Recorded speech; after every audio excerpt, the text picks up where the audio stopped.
Hello everyone and welcome to LoL Weekly. I am your host, Solid aka Josh, and this is the show where we talk all about the LoL esports scene. This week we had tons and tons and tons of games. We had 3 days of group stages and the quarterfinals just finished up last night and this morning for me, but yesterday for most people who will be viewing this on Tuesday. So, let me recap the group stages first. Day 4 was a Group B day. Day 5 was a Group A day, and then Group 6 was both groups battling it out against their teams. Now, in this Group B day, which was Day 4, we had Samsung Ozone take a brilliant game off of Gambit. Very surprisingly, as Gambit had been playing phenomenally up to that point.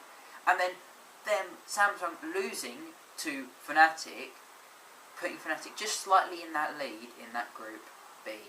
And then Fnatic also took down Vulcan, while Gambit took down Mineski, and Vulcan also took down Mineski. Now, looking at the slightly, in my opinion, more interesting Group A, TSM didn't do well. And this was the beginning of the end, in my opinion, for TSM, as they end up losing to both SK and OMG, really setting them on tilt, and it just went downhill from there, because SK had also beaten Lemon Dogs that day, as well as Gaming Gear, and then Lemon Dogs had beaten Gaming Gear. But for TSM, this was really a bad day. SK and OMG, these were brilliant days. Now, in this final day, we had Fnatic, as part of Group B, coming out really strong, taking down Gambit once again, and Mineski.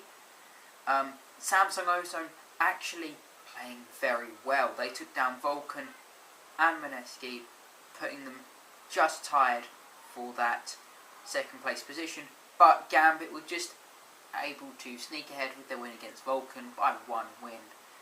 Now, I said TSM went on tilt, and they really did in this last day. They lost to Lemon Dogs and Gaming Gear, teams that they had beaten already in the group stage, which was not good for them at all.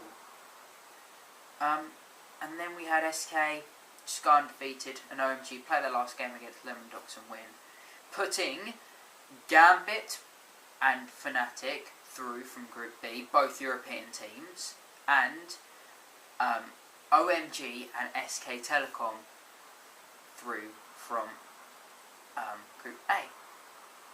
Now, those 4 teams would go to the quarterfinals, where they would play against the 4 teams that got buys into the playoffs. And those 4 teams would be Nanjing Black Sword, Gamma Bears, Royal Club, and Cloud9.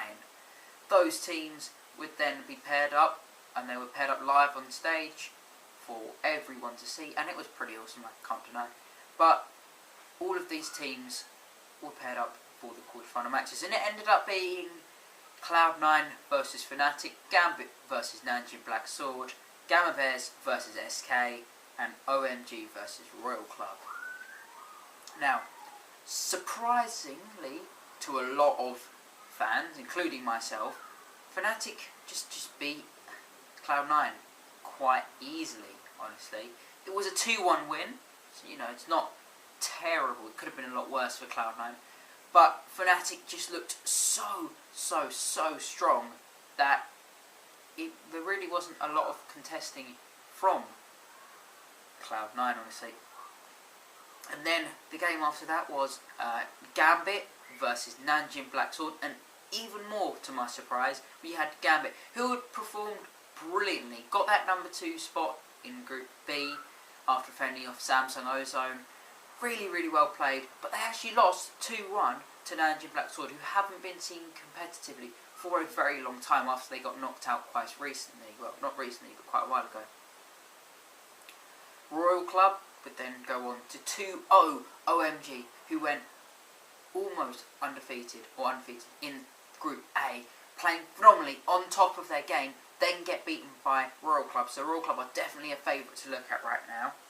And then SK Telecom, not surprisingly, because they are just destroying, went 2-0 for a win against Gamma Bears.